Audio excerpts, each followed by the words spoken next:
So with so many changes in the tax law for 2018, we as a firm really just wanted to put some information out there for people to consume, and if they have any questions, they could contact us about the specifics.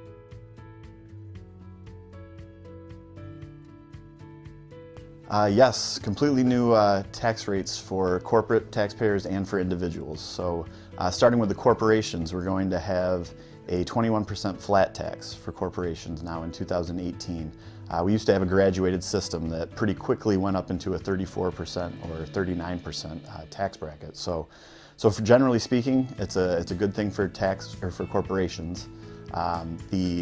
The tax rate for some corporations that are under 50,000 in receipts used to be 15%, and now it will be a flat 21%. So there's a little bit of a penalty there for some corporations. As far as individual taxpayers, we now have still a graduated system, but now each bracket is probably about 2 to 4% lower than it used to be. And also the brackets have been stretched or lengthened, so it takes longer to graduate into a higher tax bracket than it used to.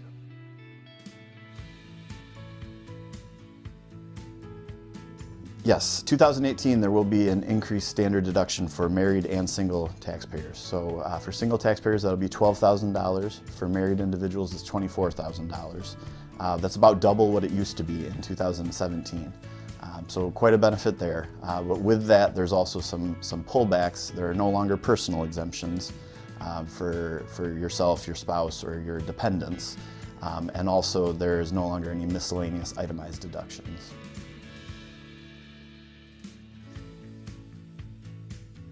Well, if you're a senior over 70 and a half years old and you're required to take minimum requirement distributions from your IRA, instead of taking the IRA distributions to yourself and then turning around and paying the charitable organization by check, you can do what's called a qualified charitable distribution from your IRA, which kind of works like a rollover, where you send the money directly from the IRA to the charitable organization directly.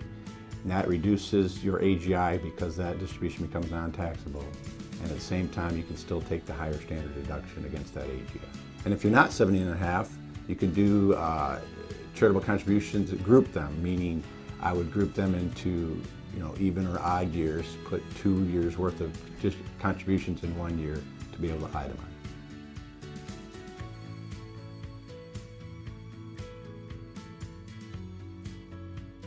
Starting in 2018, miscellaneous itemized deductions are no longer available to deduct. That includes mileage, tool costs, cell phone, bills that you are unreimbursed for by your employer. So basically, if you're a small business, I think you want to look at the possibility of reimbursing your employees for those things to be competitive with your competition.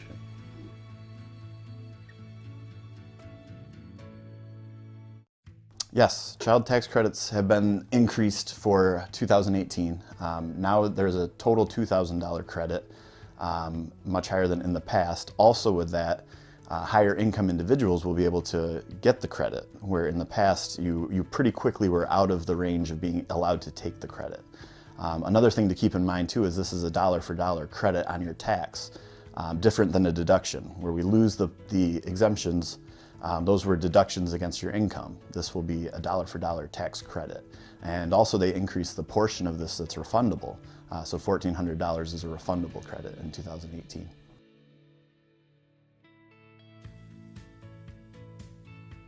Yes, for 2018 you will be paying the penalty. You still have to have minimum essential health coverage. But the Tax Cut and Jobs Act did eliminate the individual mandate penalty for 2019.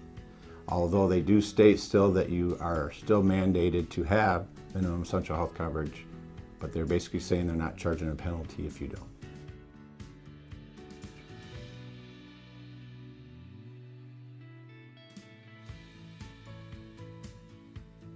That's a good question. Every situation is different. We would look by case, but basically Congress thought of that when they gave C Corps the new rate. So they came up with what's called the Section 199A deduction for pass-through entities, which would be S Corps, partnerships, or sole proprietorships, where the deduction is basically 20% of your income, but it's got to be qualified income. And this is an area of the new tax law that's very complicated, very complex, that we would definitely want you to contact our office to discuss your specific situation.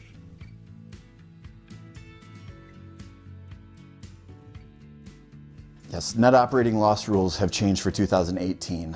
In the past, you were able to carry back a net operating loss for 2 years or carry it forward for 20 years.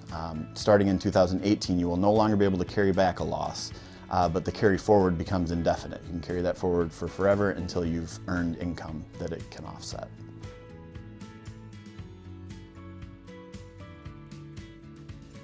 Entertainment expenses will no longer be deductible in 2018.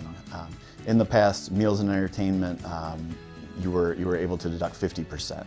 You'll still have a 50% deduction for most business meals, but the entertainment piece of that has now been eliminated. So no deduction for entertainment expenses.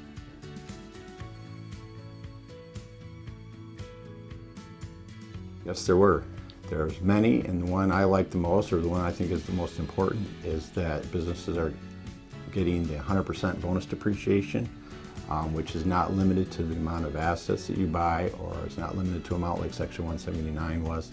So you can basically write off an asset in full the first year, and you can still create a tax loss for the entity, unlike Section 179. So that is a big thing for many small businesses to get a tax write-off.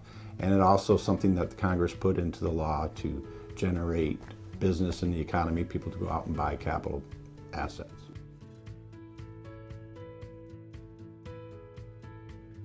And if anyone wants any more information on tax law changes, they can contact our office. Also email anything like that out on our website. Check out our website and you'll have all the contact information you need.